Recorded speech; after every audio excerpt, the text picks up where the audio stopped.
Hello, folks. This Hangout on Air is live. I wanted to go on at the top of the hour at exactly 6 p.m. Central Time, but it didn't work out. 6:05 Central Time, 7:05 Eastern Time, 4:05 Pacific.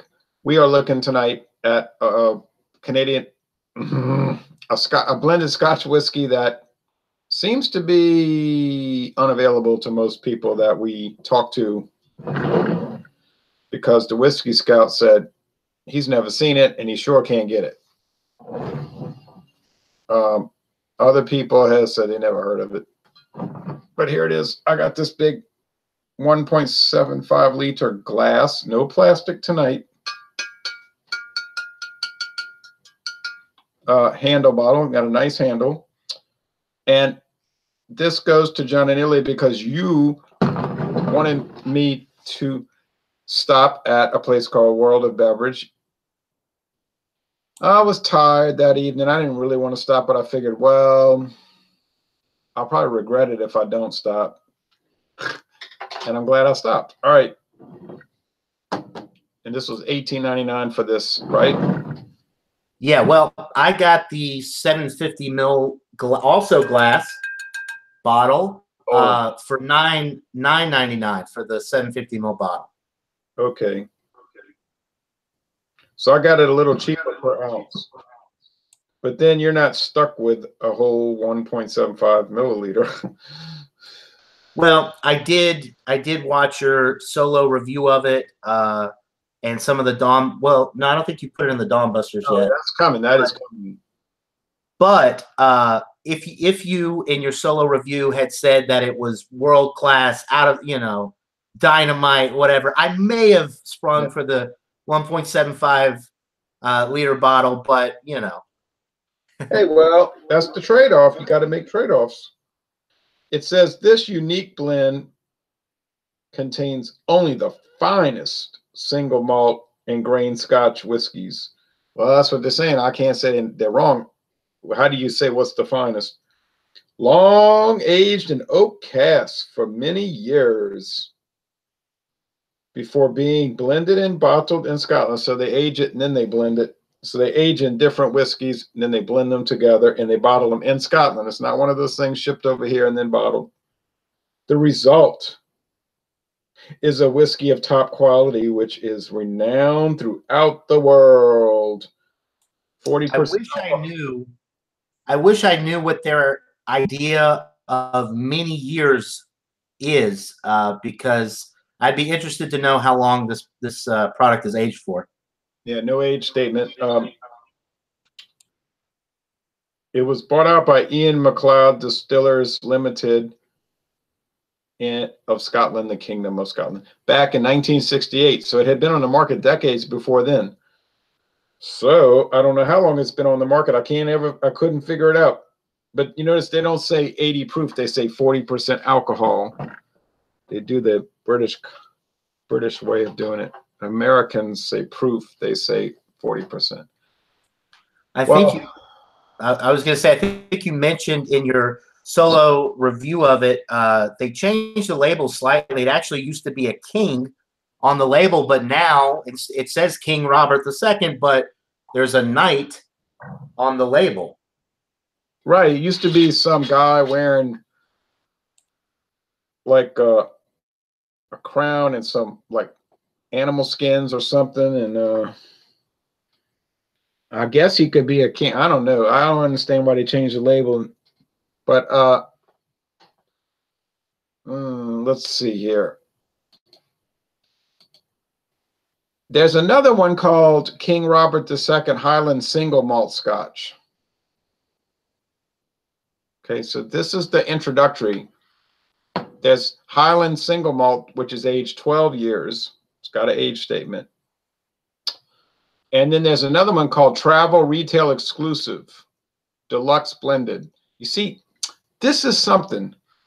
A lot of these whiskey brands have what they call a travel deluxe, where you can only buy it at like an airport liquor store. And I don't understand the whole concept, but there's a lot of them like that. And you can just forget it. You're not going to find it in your local liquor store. Isn't that strange? Yeah, it's really strange. It's interesting you're talking about the single malt that they have. I wonder, I mean, they probably do, but who's to know for sure? They probably take their single malt Highland and blend it with some grain whiskey to produce this. But who knows? I mean, but that would be my guess. Now they're saying, I'll read a little write-up, a bestseller. Now, I invited a bunch of other people to this hangout, but they're not going to join because they're not going to be able to find it. King Robert II blended Scotch whiskey belongs to our best-selling range of spirits with sales in excess of 500,000 cases per year. This is what they're saying. Sold in over 40 markets worldwide and a brand leader in 5 of those 40. The King Robert II range of spirits has consistently grown over 20% per annum in recent years thanks to a combination of competitive pricing and quality. King Robert II Scotch Whisky is a consistent and complex blend of first-class grain and malt whiskeys, all of which have been given the time to mature. Of course, you're like you were saying, what time? Comprising malts that are typically older than those used in competitor standard brands, like maybe Clan MacGregor. King Robert Scotch tends to be much smoother and more mellow.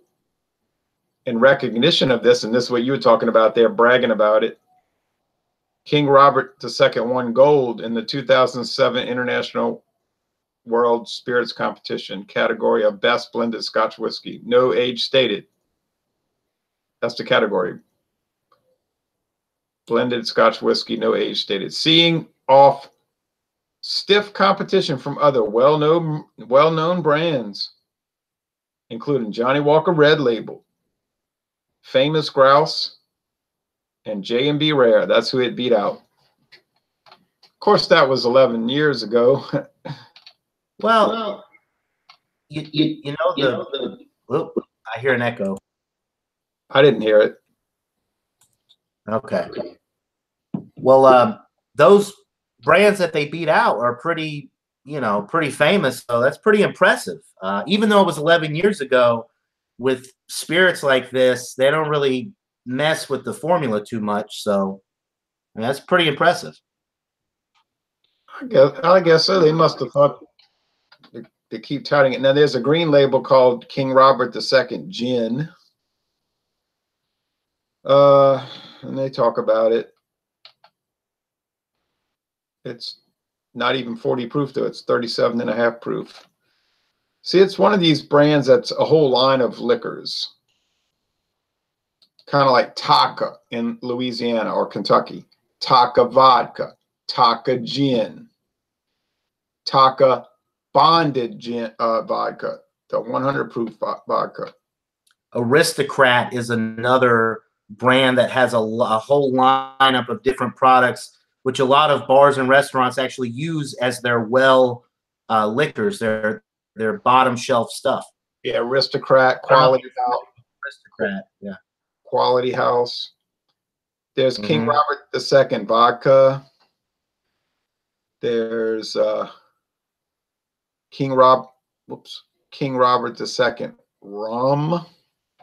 It's all the same shape bottle. Dark rum. It says, oh, and there's white rum. Okay. 43% alcohol. So there's a white rum and a dark rum. Oh, that's pretty interesting. And I don't know where you can find any of these other products, because at World of Beverage, when I bought this bottle, I remember looking around the store because you had mentioned they had a whole lineup, which I didn't know before you talked about it. And I couldn't find any of their other products. So the King Robert II blended Scotch is the only King Robert brand available at that store. And I've never seen any of their other products at any of the stores around my area. So maybe the blended Scotch is their most popular product. I don't know, but they're showing their brands. But you know how this goes. They'll show brands and then there might be 50 others they don't show. Right. But they're feature brands: Glengoyne, Tamdu, Smokehead, King Robert II, Isle of Skye, and Edinburgh Gin.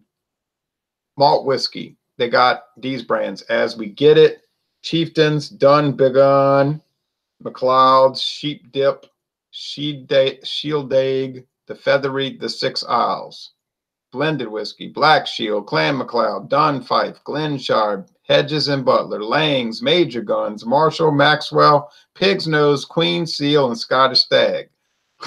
Wow. Gin. You can make a whole video series for 2 years on just this company. Their gin: King Robert II, London Hill Gin, Marlborough Gin, Raffles, Vodka, King Robert II, and Rostov. Distributor brands. I don't know what that means. Distributor brands: Atlantico Rum, King Robert II, Watson's and Demerara. Oh, Watson's, Demerara, and Trawler Rums. And then they make wines: Wincarnis liqueur and Wincarnis wine. So they've got a big old lineup. And then they have never heard of any of those other brands before. Yeah, and then there's something called bulk. As a key player in the industry, Ian McCleod has been providing bulk whiskey and spirits to major international customers for over 60 years. We can supply Scotch whiskey in bulk for bottling in your own country as either Scotch whiskey or for producing your own local whiskey. Oh, so they're kind of like Midwest grain products in the United States. They'll provide a lot of stuff for people to make. Or for beer, they're kind of like Martins is it Martins in the Netherlands or Belgium, where they do all that private labeling. We've been private labeling bottles for over 60 years. And it says, you want some private labeling done? Contact us. And they got these emails. You can call them. You can contact them, and they'll make a brand for you. So we're talking like store brand type stuff. Yeah, like Trader Joe's might contact them and say, we want. Or Albertsons. Or Albertsons, and they'll say, oh, okay, well, Albertsons does all their business with Sazerac. But that's what they do. They say, oh, don't go to Sazerac. Those are a bunch of bums. Go to us, Ian McCleod. We'll do way better blended Scotch. Well, so it won a gold medal, and here it is. I poured mine. Cracking the bottle open on camera here on Ronald Terrio, Louisiana Beer Reviews exclusive. Here we go. Your first try. It's color is that? It's actually pretty dark for a cheap budget blended Scotch whiskey. It's yeah, gold, amber, or something like that. Yeah, amber. I was going to say it's almost to the point where I would say it's copper. Yeah, I'll be right back. I'm going to get some water. Okay.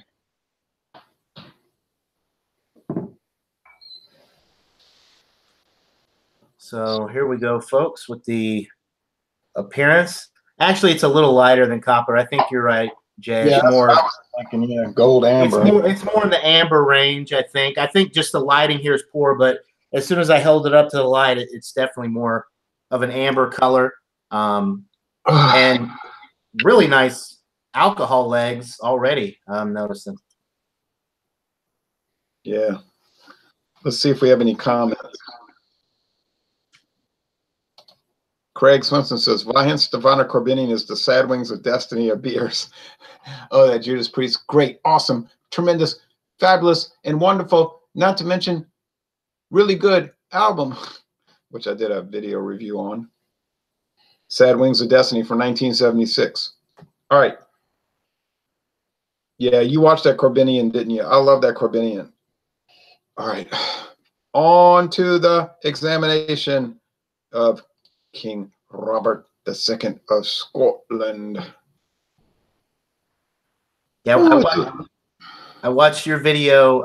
It's been 6 years since you posted a video on that. You might need to revisit it. It's Corbinian. Yeah. Yeah. After I reviewed it, I looked up, to see if you had done a review of it, and you did, but it was 6 years ago. Problem. Yeah. A classic Jay Terrio Louisiana Beer Review. That's true. But the problem is that I can still get it, but the stores I get it from, I don't trust them because they'll get it in and, man, they'll keep that on the shelf forever. It's not a big seller anymore because everybody's running after the newest thing. So it's considered old hat. And I'm tired of going to that store, which I won't name tonight, and getting rancid beer. So I just avoid. If I could read the code and know how fresh it was, I'd consider it. But I'm not buying. And most stores don't even sell carbinian anymore. Sad as that is. Yeah, I would do a revisit if I could get a fresh bottle that I knew was a bottle that I knew was reasonably fresh. Right. Well, what do you think about the aroma? Try to be unbiased here. I did watch your solo review, and I agree. So far, I'm agreeing with your assessment of the aroma, which I think you said it has a similar aroma to the 100 Pipers. Yeah. Which, just kind of like your basic blended Scotch, it is almost like a corn forward aroma. You are getting a little peat smokiness, but it's not really in your face like with a single malt. Maybe a little caramel sweetness.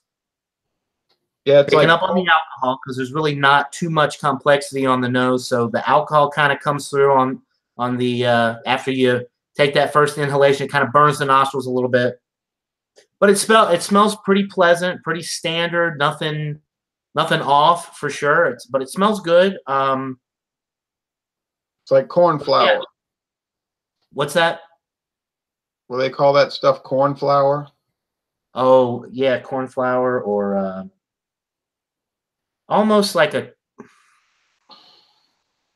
not to the point of like a creamed corn, but getting there a little bit.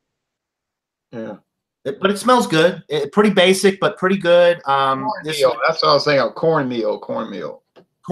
Yes. Not yes, corn, definitely. Oh, well. I went to Taco Bell today, but I had flour. Tortillas, not corn flour. I had, all right. Oh, I did have a corn tortilla because I had the spicy tostada. Getting a little smoke, a little peat. First sip, more of the peat, more of the smoke coming through than on the aroma. Definitely. I said that in the video. As a matter of fact, the 100 Pipers was kind of, the aroma followed through on the palate pretty closely. This one, the aroma is like the 100 Pipers, but on the palate, there's more smoky qualities on the palate than with the 100 Pipers. The 100 Pipers was more corn. This one on the palate is smoky, and then you get a little bit of that corn, a little caramel sweetness, and then a nice, pretty short, quick finish. It's not lingering. It's very smooth. And the alcohol, to be honest, is not really following through from the nose to the palate either. It smells pretty alcohol forward. It's pretty spirit driven, but there's actually a pretty good flavor with this. Yeah. I talked about that. Okay, you're echoing. I talked about that in the solo.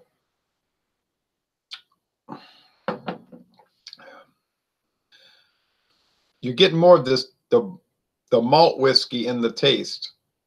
So the grain whiskey, which is probably corn, maize, in the nose, but the taste, you're getting the peat, the smoke, and the barley, like dough, something. So if you want a blended whiskey that has a lot of single malt characteristics, and you can get a big jug bottle that's glass for $18.99, this might be the one for you. My friend David is really picky about these things.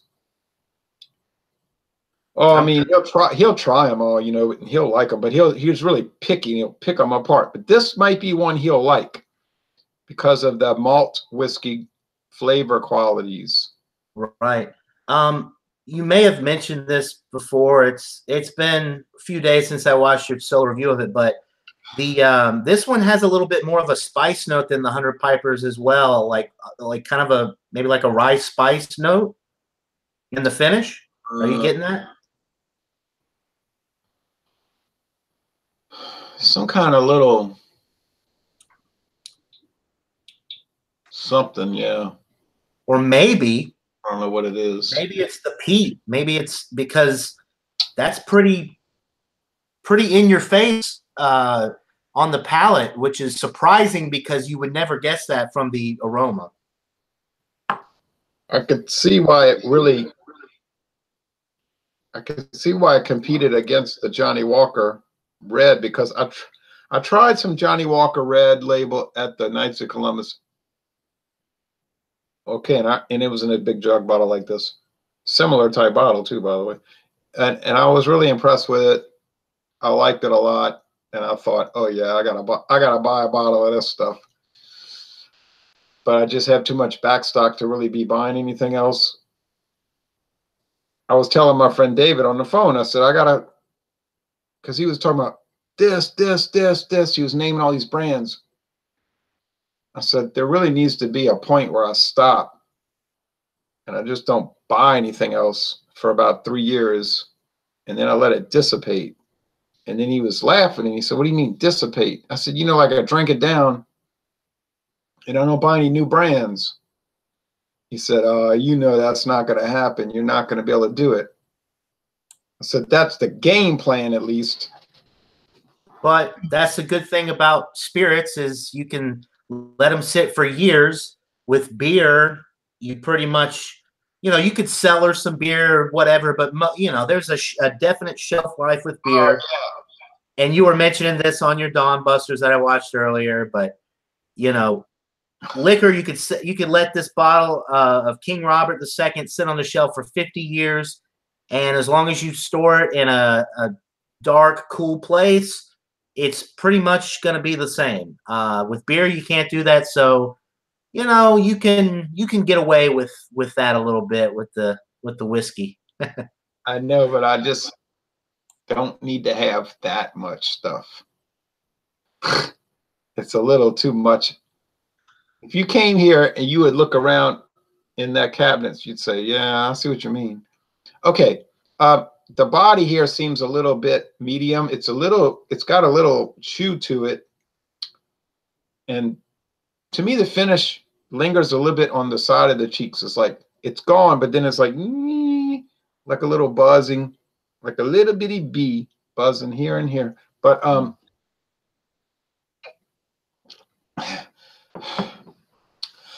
I really like the fact that, okay, we could say the aroma is a little bit cornmeal, fine, all right. But the flavor, you don't buy whiskey to sit there and smell it. The flavor is the smoked pork roast, the peatiness, which is that compost type thing, and the barley dough. So it has a lot of character. And if you think you can't buy a blended Scotch whiskey for $18.99 for this huge bottle, that'll be worth trying.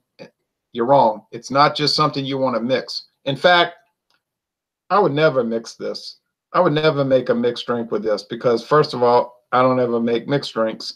That makes sense. And secondly, I think it has a lot of things going for it that you would lose if you mixed it with some kind of thing and made a concoction, which I understand if people want to do that. There's nothing wrong with it.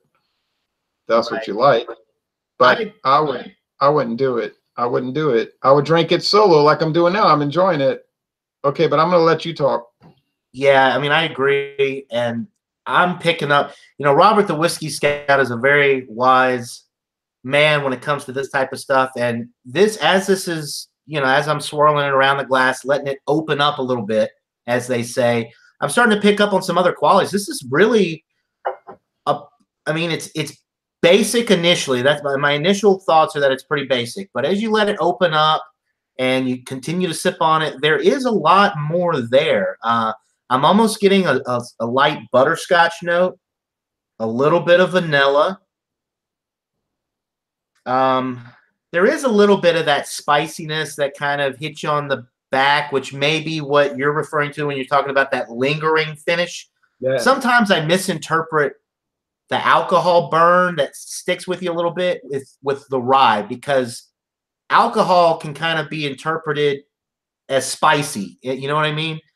So I'm definitely getting that in the finish, but there's toffee, there's a little bit of vanilla. And one thing I don't think either one of us has mentioned so far is the wood is starting. I'm starting to pick up on the wood. About that. Well, you notice that in this whole time, I never mentioned alcohol. I never picked up on any booze flavor, which I'm talking about barley, I'm talking about corn, I'm talking about wheat. And I think I mentioned alcohol in the aroma, but then when I took a sip, I said it was spicy like rye. So that's what I'm saying. I think those two notes, for me, that's the most difficult to differentiate between. I think that probably I'm getting that spicy note maybe from like a rye, or even the barley, maybe like that. There's just a character there that's it's a little spicy, but I don't think it's alcohol. I think I misinterpreted that from the get-go. But alcohol is really not coming into play too much. As it opens up a little bit, you're getting some really nice qualities, a little bit of the toffee, maybe some butterscotch, light vanilla, and the oak really starts to come into play once it opens up a little bit. And I mean, for $9.99 for a 750 ml glass bottle, or $18.99 for a 1.75 liter glass bottle. Yeah. I mean, it's great as a sipper. Obviously, like you said, you could mix it, but there's a lot of stuff going on here to where you'd be missing out if you did mix it. I just now added a little water, which people say opens it up. In my opinion, it makes it just taste like it's more watery, but yeah, I prefer to let it open up more, just as Robert the Whiskey Scout has said, just let it sit out. We'll taste it initially, sip on it, swirl it around, but let it sit for 15, 20 minutes as you're sipping on it, and the character changes. Like there's like some oxygenation process that's going on to where you're picking up on different qualities, kind of like with wine and the tannins, and you know, all of that stuff. I feel it's kind of the same way with whiskey, good whiskey especially, but premium whiskey, I guess you could say, because this is good whiskey. I think it's budget price, but it's good. It's at least a B, I think. Well, if I'm sitting here drinking it and I'm enjoying it, then I would say it's good. Right. Yeah. The water made it maybe a little more peppery in the spice, like you were talking about. But I like that roast. I like the smoked pork character. Now, when I did the Roch beers, the smoked beers, they all taste like that smoked pork, and that was pretty good. But I don't know, man. I'm not too sure if I really like beer that tastes like smoked pork. But for some reason, the whiskey, it's like a little nicer. But you see, the beer, you're drinking this whole 500 milliliter bottle, like blah, blah, blah, blah. And then you say, oh, that's an A+, but oh, it makes me want to gag. But this one is just a little bit, so it's not so overwhelming. Right. And I don't really understand. I mean, I'm not quite there where you are with the smoked pork thing. For me, the smoky qualities that I'm getting are more, I mean, yes, it's smoky, but I don't think of pork. I think of like earthy, like firewood, like campfire, that type of thing. Yeah, and the peat. Yeah, but more of like an earthy, like, because basically what it is fossilized, like the soil that they're burning, and so I don't know. I mean, but I understand what you're saying, but I don't quite get the pork, the smoked pork note.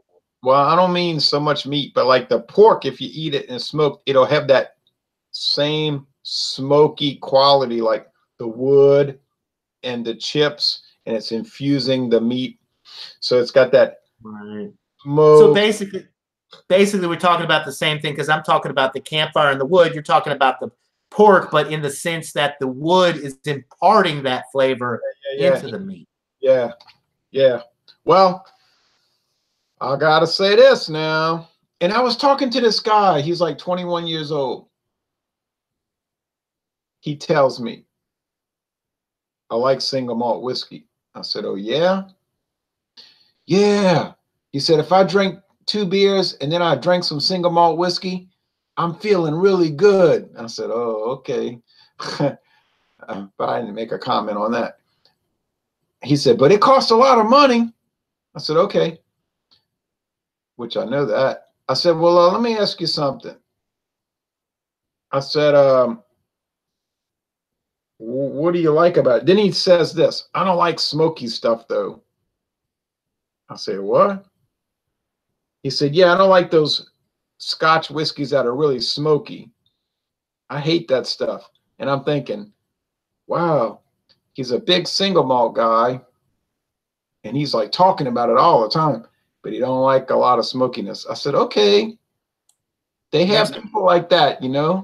Yeah, it makes me wonder what kind of single malts he's drinking, because I haven't had a single malt yet that wasn't smoky. I mean, that's the whole point. Otherwise, you drink bourbon.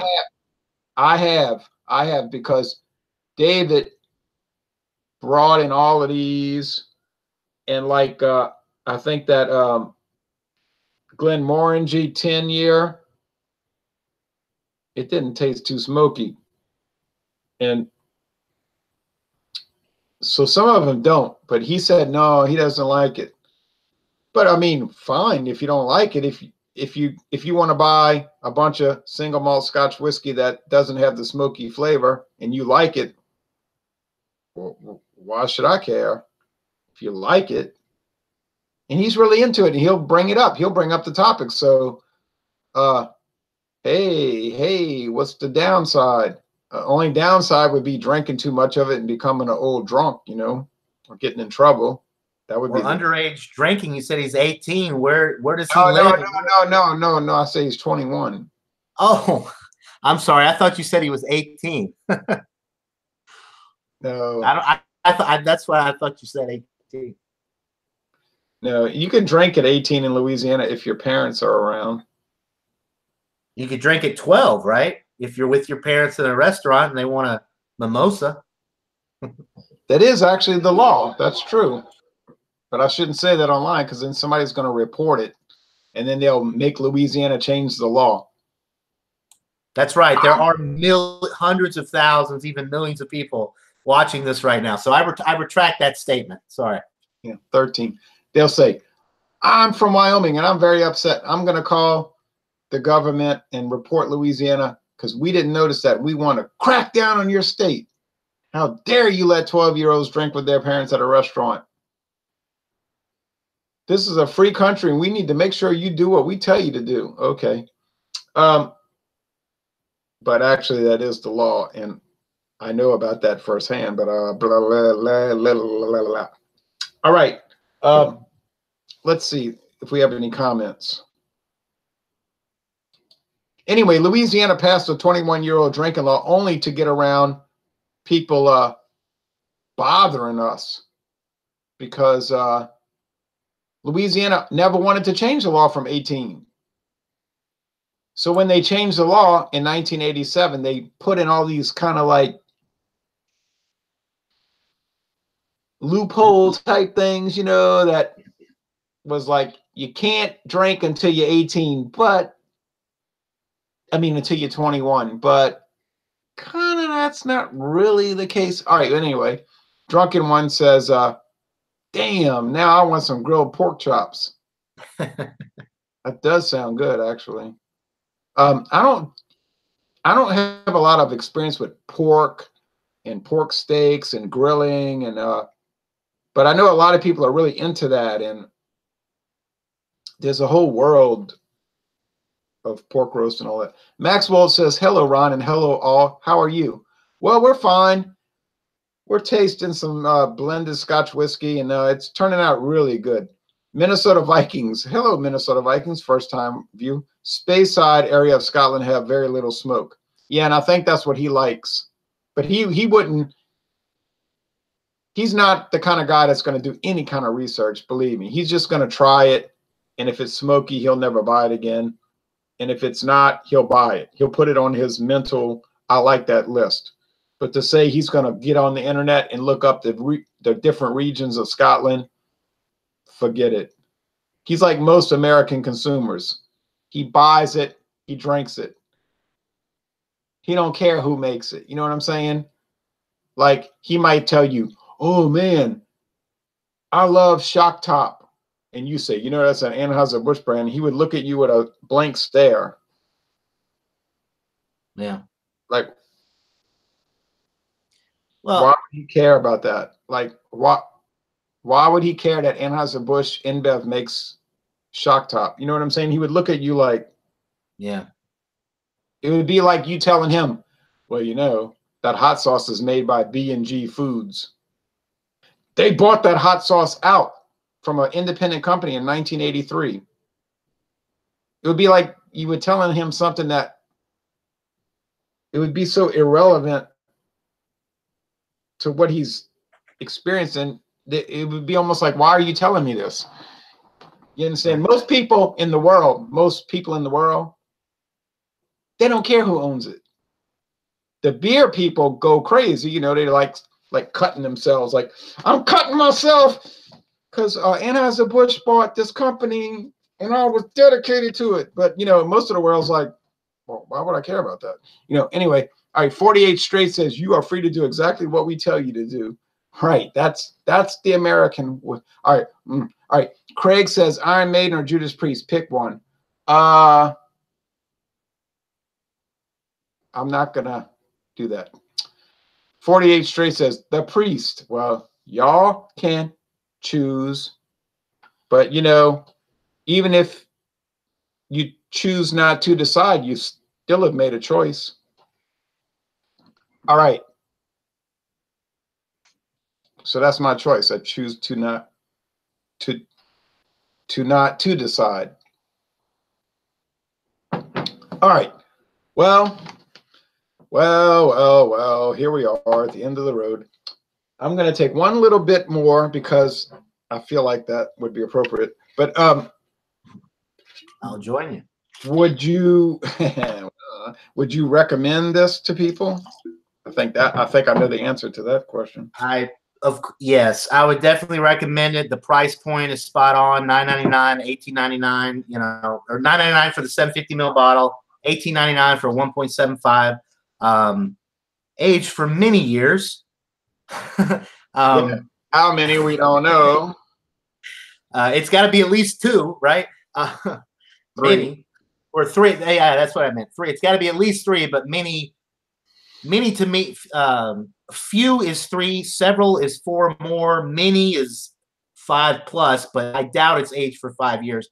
But yeah, I would definitely recommend it. I think it's got a really great price point. The quality is good. You're getting a nice little bit of complexity, especially if you let it open up. It's nothing world-class, spectacular. It's not gonna it's not gonna beat the Glenlivet 18-year age single malt that I got to try about a month ago. I mean, it's not on that level, but it's a great sipper. Of course, it's going to be great as a mixer if you can find it. It's not very popular from what I've seen. I don't know what, maybe it's more of a Midwest, West Coast type thing. But here from the states that I've traveled on the East, Southeast, it's really not very common. But I think it's good. I think it's a solid B product. And I will be very interested in watching your Dawn Busters, which is coming up soon, I'm sure, this versus the 100 Pipers to see how they compare. Yeah, I can't wait for that one. So 2 thumbs up, at least a B, good product. Good as a standalone, great as a mixer, can't go wrong. I'm so pleased with this whiskey. If you have $18.99 plus tax, or $9.99, go for it. Go for it, baby. Let's see. One more sip, and I'm going to try to figure out what's wrong with it.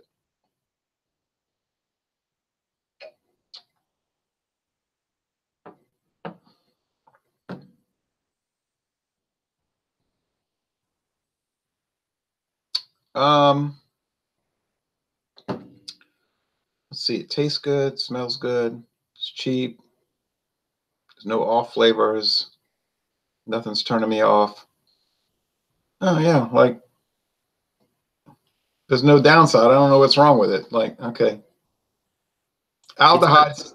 It's not more widely available. That's the only downside. Yeah, right. That's the downside. Everybody can't get it. Right. What is your favorite? Okay, aldehydes. Aldehydes. I told, let's see, 48 Straight says, you're right, Ron. It's best not to rush into that decision. And I said, right, don't rush into it. We have to mold a new reality. Aldehyde says, what is your favorite whiskey? John and Neil A. Price not being an issue. Whoa, what a question. Oh, okay. I think I've got two answers for you. They're both bourbon. One is the Stag Junior. This is expensive stuff, though. You're looking at like $60, $70 a bottle, maybe more. It's a really good bourbon. They have the George T. Stag, which is their higher end. That's like $100 a bottle. But I have the Stag Junior, which is like a 7 or 8 year age bourbon. It's excellent. And then my second choice would be the Four Roses small batch, which is like $47 a bottle. Those will be my two highest recommendations, but I'm biased because I prefer bourbon over Scotch, Irish, and Canadian. So if you don't like bourbon, don't go with those because they're very, there's a lot of charred oak presence, but those will be my two.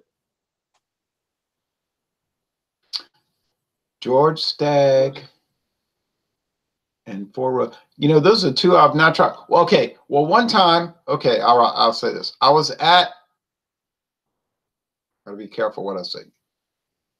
I may or may not have been at work at a particular place. Someone may or may not have approached me and said, I have a vial here and a vial here full of Four Roses Special Edition 10-year aged. And I have a vial of Pappy Van Winkle, whatever that highfalutin one is. I don't want it because I don't even like whiskey. But you can have them if you want to review them. Because let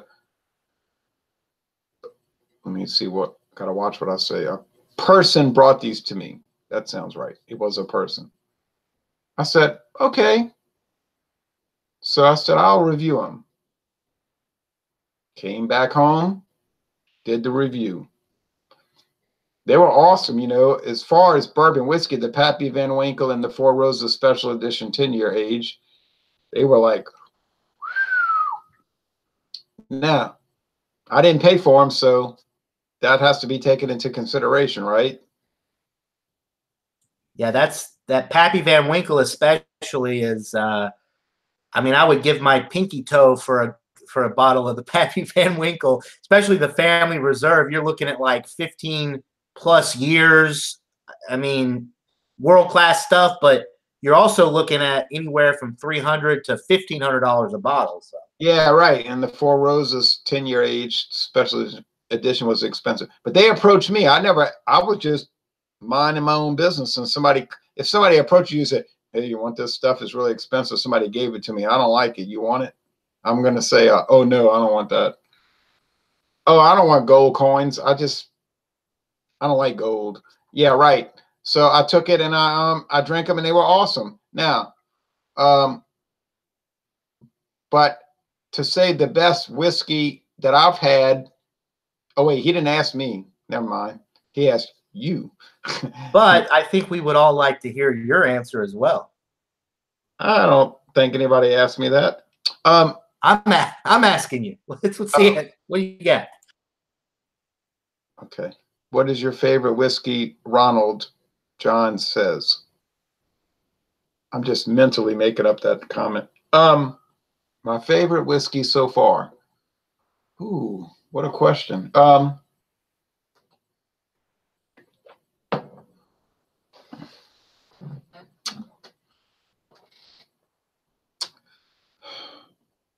was a good little ending right there, that last little shot. Oh, baby. You got to buy this King Robert II. Okay, all right. Let's see. Best whiskey so far. That I bought. Let's say that I bought.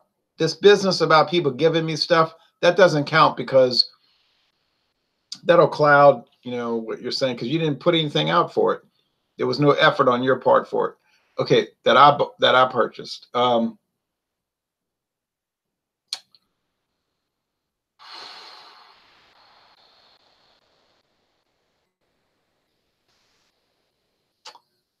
Oh,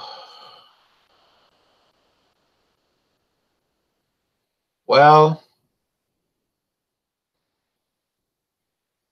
guess probably be the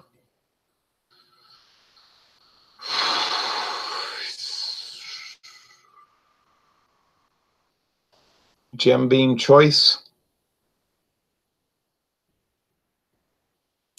And that's pretty affordable right there. $14.99 a bottle. We blew through that like it was no tomorrow. I said, oh, that was well, I'm not going to retell that story, but the liquor store said, we don't have that. They didn't even know what it was. They looked at me like, are you stupid or what? I said, well, they said it was sold here. That's what the website said. Well, we don't have it. Get lost. Get out. They didn't say that, but that's what I interpret it as. I said, okay.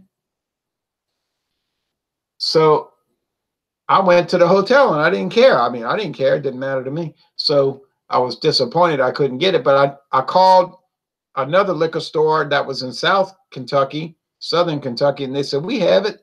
I said, I'm going to stop there when I head back. Okay. So that was my game plan. I was going to get it anyway.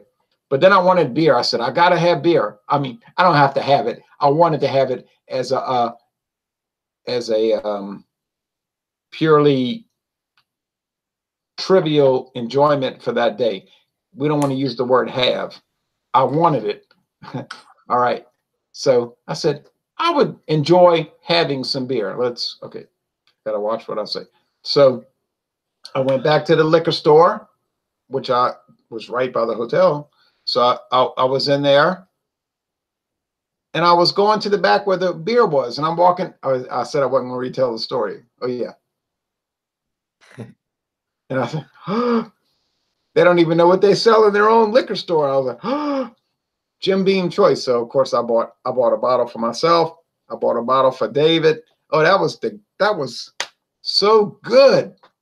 But I think they canceled it. I think they discontinued it because it's like way better than Jim Beam, So anyway, that might be the best so far. But it's really hard to say. What now? Is the one that asked the question, and he probably won't be able to find the Jim Beam Choice, which I've never seen or had. So a pretty easy to find alternative would be the Jim Beam Black Extra Aged, which is, I believe, $17 or $18.99 a bottle for 750 ml, and it won a gold medal at the International Wine 2016, and that's probably, as a matter of fact, that's probably the whiskey that replaced the Jim Beam Choice, because I'm pretty sure, like you said, that one is no longer made. No, the company told me that.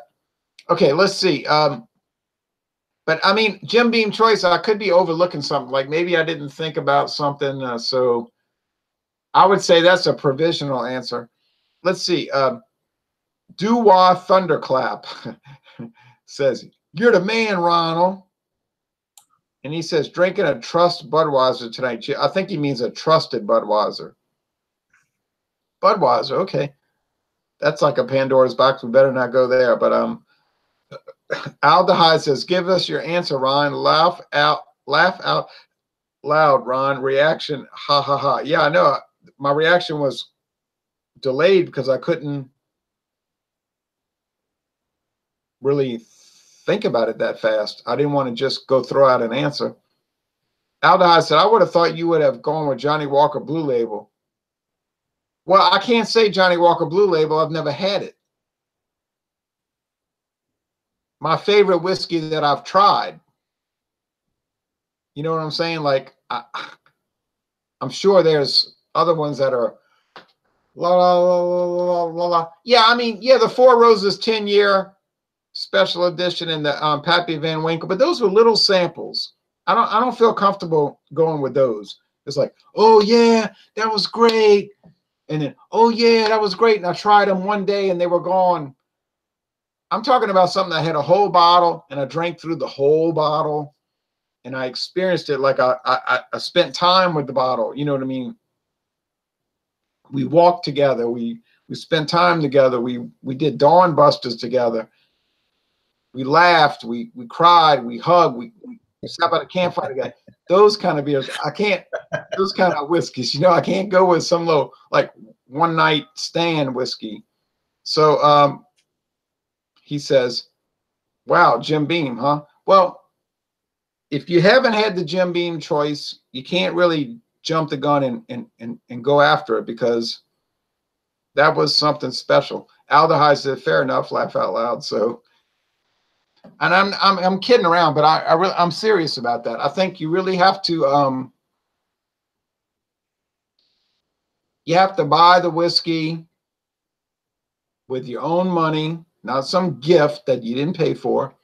Buy the whiskey.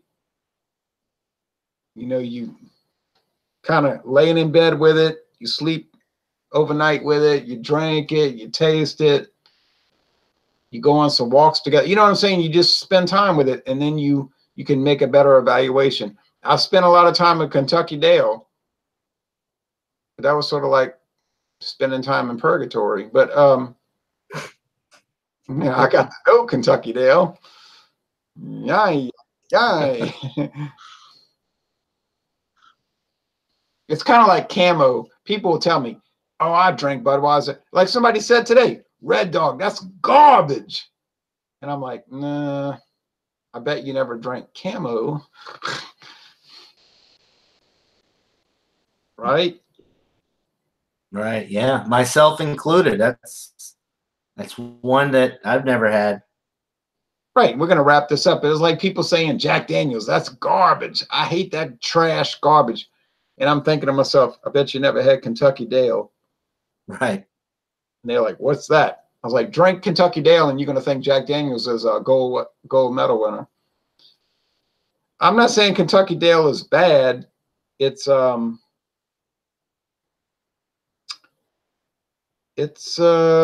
experience. Dull, maybe. It's almost like it's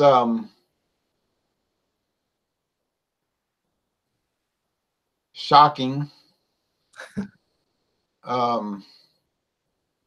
You see it on the store shelves and you wonder, like, wow, you know, I see a lot of this stuff around New Orleans.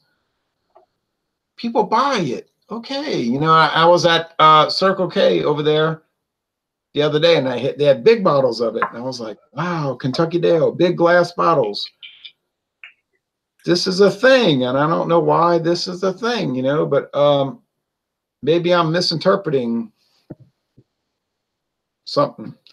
Anyway, so before you rush to judgment on Jack Daniels or Jim Beam, get in bed with Kentucky Dale or Kentucky Deluxe. You might change your mind. I don't know. I'm not trying to rant and rave about it. I'm just saying there's a little, you have to look at these things in a certain context. And I know you understand that. Yeah. And I've always said, like, when I did the review earlier of the Corbinian, I said, I'm sorry, guys, I'm giving everything like 95s and up, but I'm buying, I've had a lot of beers over the years, and you're seeing a small sample size from when I started my channel. So one day I will buy a truly awful beer and you guys will get to see that. But I've always said that you have to try the truly awful to appreciate the really good. Otherwise, your perspective is narrow. You're looking at it from one side. You have to try everything to appreciate the really good stuff. Right. And I've been with the Axe Head. Yeah. The 4 Street Legal, the Super Brew 15, the Boom, the Bam, the Camo Black Ice, the Camo 5X, the Camo Silver Ice. I've been there. Right. I'm very sorry I've been there. I've been with the Earthquake High Gravity 12%, since discontinued, maybe outlawed. I drank the Four Loko Gold. And then I watched the Super Bowl. Don't remember it, but I believe it was on. I know you know, you can laugh, but I know the TV was on. I know that the television was on. Oh, so if you go through that, which I would highly recommend you never go through, I beg you not to ever try those products. Don't do it. Forget the context. Forget trying to put things in perspective. It ain't worth it. It would be better just to say Budweiser is garbage and leave it at that. You don't want to try to establish perspective. I did, unfortunately. But right. if you do that, if by whatever bizarre occurrence you do it, then you drink Budweiser and you're going to think it's the most fantastic beer on the planet. I promise you that. It's like a person telling me, "Oh, I've been to hell." No, you ain't been to hell. You were in kitty hell. Right. I'm not trying to exaggerate or what do you call that? Make a bigger. It's really that bad. It's almost like you admire it, how bad it could be. That they would have the gall. That they would have the gall to produce a product like that. In a way, you admire it because it's like, wow, these people put this on the market and they sit there with a straight face and they say, yeah, it's a pretty good product. Come on, man. They ain't drinking it. There ain't no way Fusion Products is sitting at a board meeting drinking Four Loko Gold. That ain't happening. All right. When I go off on those rants, I just get done out, you know. But what happens is I have like a post-traumatic stress disorder because I drink them and then I start getting troubled because I think about it. And I'm not joking because let me tell you how bad they were. They were so bad that every time I would walk in that room where those cans were, I would have flashbacks. So one day I was like, I can't take this anymore. And I literally took the cans off the shelf and I crushed them up and threw them in the garbage. True story. That's pretty extreme, right? Must have been pretty bad, yeah. It was like beyond bad. All right. A few little comments, then we're going to end it. And that's it. I'm going all right. Have you tried Russell's Reserve Bourbon Whiskey? No, but I've heard many good things about it. Aldehyde says, I polish my bottle Ron. Okay. I don't know if you have to polish glass bottles, but all right, John, I bought an 805 beer out of California. Thought it was absolute trash. Yeah, I wasn't too thrilled with that. Somebody sent me a 12-pack with that, and it had a weird off flavor. Wicked hangover. I drink one a day. Jaded Diva Beer Reviews says in tours says, hello, sir. Hi, all. Well, hello to you. Yikes. And then GD Irvin says, keep it up. I enjoy your reviews. Keep your head up. I will. All right, you have the floor for last comment. My last comment is buy it, try it. You'll probably like it. Last comment. Yeah, I think we pretty much summed it up. Great budget blended scotch would be a good introduction. Nothing too strong, but what you're paying, try it out. Yes, and keep drinking those good beers and keep avoiding at all costs unless you have a bizarre mindset like me and you can't resist trying them. Those horrific products. Now everybody's going to run out and buy their horrific products, right? And we're going to end this review by saying, y'all take care, and et cetera, and et cetera.